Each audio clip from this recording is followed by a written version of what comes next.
Wis. Selamat sore Bapak Samsudin. Sore juga Mbak. Perkenalkan saya Rizky Wastani Pak. Terima Ya. kasih ya Pak untuk meluangkan waktunya dalam sesi wawancara ini.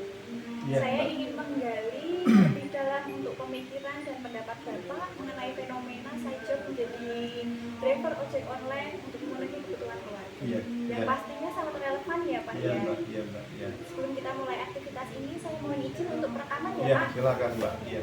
Baik, kita mulai ya Pak. Bisakah Bapak menceritakan latar belakang Bapak dan apa yang membuat Bapak memutuskan untuk mengambil pekerjaan sampingan sebagai driver ojek Oh online? iya Pak? Mbak.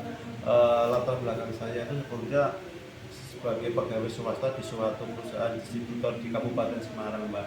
Dan posisi saya itu sebagai sales tisu merek Montis. Dan terus untuk latar belakang saya, kenapa kok saya memilih ojek online sebagai pilihan kerjaan sampingan saya, karena waktu sangat fleksibel Mbak. Jadi sekiranya waktu saya longgar, waktu saya ada, waktu saya baru bisa ngojek. Jadi enak Mbak. Waktu-waktu bisa, ya. Terus apa faktor utamanya Pak yang Bapak mendorong Bapak untuk memilih pekerjaan ini untuk mendukung perekonomian keluarga? Yang jelas ya karena dari sisi penghasilan itu juga lumayan Mbak untuk tambahan sehari-hari, untuk biaya bensin saya sehari-hari, juga untuk tambahan untuk biaya belanja di rumah gitu Mbak. Jadi pekerjaan ini membantu mencukupi kebutuhan keluarga ya Pak? Iya, sangat cukup membantu Mbak. Iya. Baik Pak. Bagaimana Anda mengelola waktunya Pak antara pekerjaan utama, pekerjaan sampingan, dan kehidupan keluarga sehingga tetap seimbang? Iya, jadi untuk waktunya itu saya mulai beraktivitas ngojek itu selepas saya pulang pekerjaan saya yang utama sebagai sales tisu itu Mbak. Jadi saya pulang jam 4, setengah 5 saya mulai ngojek sampai maghrib saya istirahat sebentar di rumah sambil kumpul sama keluarga. Setelah habis maghrib saya beraktivitas ngojek lagi sampai jam setengah 10 sampai jam 10 malam. Dan itu setelah itu saya sudah istirahat di rumah sambil kumpul sama keluarga. Itu saya cara membagi waktunya Mbak. Baik Pak. Terus apa saja ya Pak tantangan dan hambatan yang Bapak alami dalam menjalankan tugas sebagai driver ojek online? Baik dari sisi keselamatan, kelelahan maupun aspek teknisnya.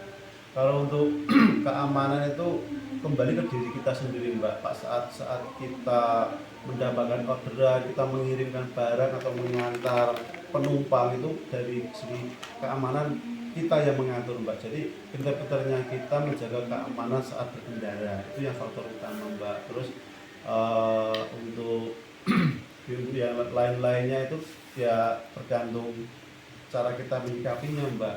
Bagaimana kita, ya itu tadi, kita pintar-pintarnya mengatur irama di jalan waktu perjalanan, sama pintar-pintarnya kita komunikasi dengan penumpang. Itu yang faktor yang paling penting itu Mbak. Ya, baik Pak.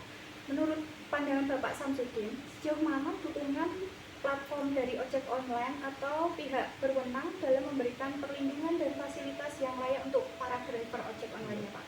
Untuk saat ini platform aplikasi ini untuk faktor keamanan sepertinya belum ada Mbak. Sebetulnya itu yang kita harapkan untuk seluruh driver, yang kita harapkan itu faktor keamanan itu Mbak. Jadi untuk faktor keamanan kembali ke diri kita masing-masing gitu. Terus untuk harapannya ya itu Mbak, kita ada kayak seperti BPJS kesehatan, terus BPJS kayak kita kecelakaan kerja itu yang diharapkan dari rekan-rekan ojek semua seperti itu Mbak. Tapi untuk saat ini belum ada. Jadi kembali ke kita sendiri untuk faktor keamanannya Mbak. Baik Pak. Pernahkah Bapak mengalami situasi di mana Bapak merasa diperlakukan tidak adil baik oleh platform, penumpang atau pihak lain, dan bagaimana pendapat Bapak mengenai mekanisme itu?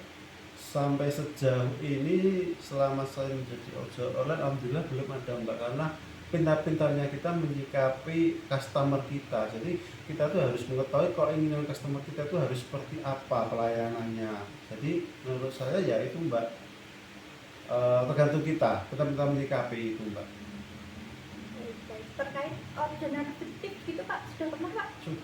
Itu tergantung kita kan punya banyak sekali teman-teman lah. Kita sering-sering sharing aja apakah soal orderan itu, apakah ini orderannya fiktif atau tidak itu kan juga sharing dengan teman-teman sesama ojol. Itu kan juga penting banget Mbak, yaitu untuk menyikapi ini orderan fiktif atau tidak. Kalau kita tidak sering sharing, kita bakal kena orderan fiktif itu Mbak. Baik Pak, baik Pak. Terus bagaimana pendapat Bapak mengenai mekanisme penentuan tarif dan sistem pembagian pendapatan dalam platform ojek online. Apakah menurut Bapak sistem tersebut sudah adil untuk semua driver ojek online?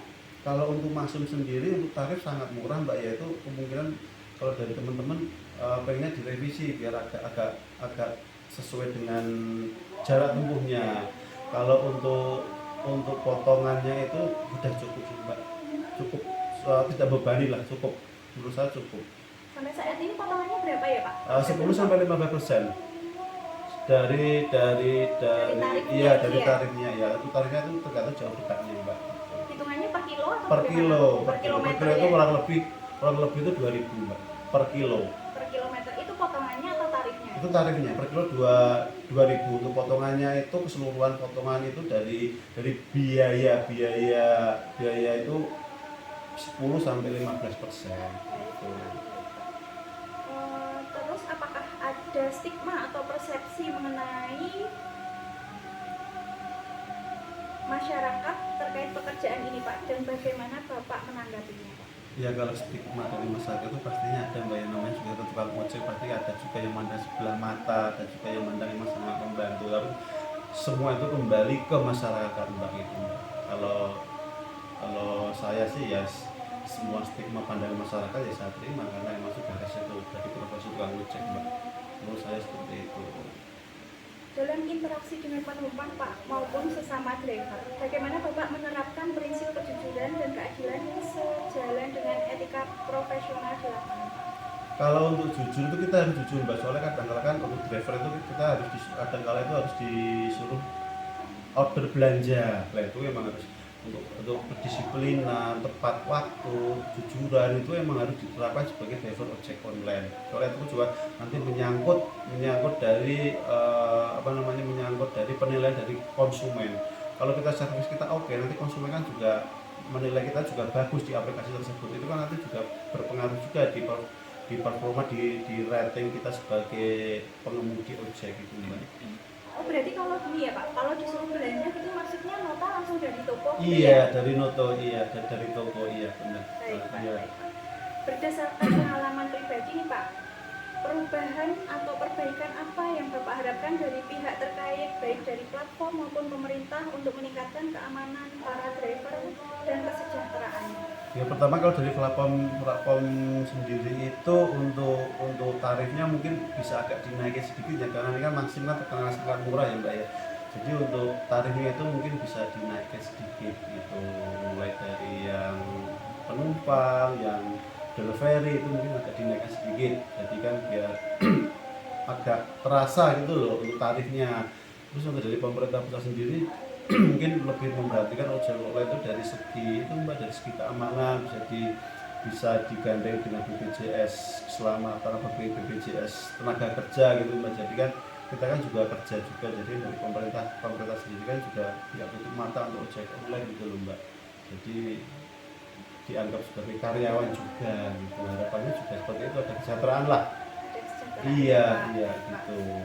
Baik Bapak Samsudin, terima Ya, kasih atas sama-sama, Mbak. waktunya, pengalaman dan wawasan luar biasa yang telah Iya. Bapak bagikan pada kesempatan ini Pak. Iya, sama-sama. Diskusi kita ini hari ini sangat informatif dan memberikan banyak sudut pandang baru yang pastinya bermanfaat bagi kita semua. Iya. Bapak, apakah Ya. Bapak bersedia jika saya hubungi kembali? Oh iya Mbak, terkait silakan. kelengkapan data Ya hari silakan, itu nanti kan seperti nomor yang saya sampaikan tadi bisa dihubungi lewat itu Mbak. Baik, Iya, Pak. insya Allah Baik, nanti Pak. saya bersedia Mbak. Ya baik Pak, Iya. terima kasih Bapak Iya Samsudin. sama-sama. Salam sehat Iya selalu. terima kasih Mbak Rizky ya.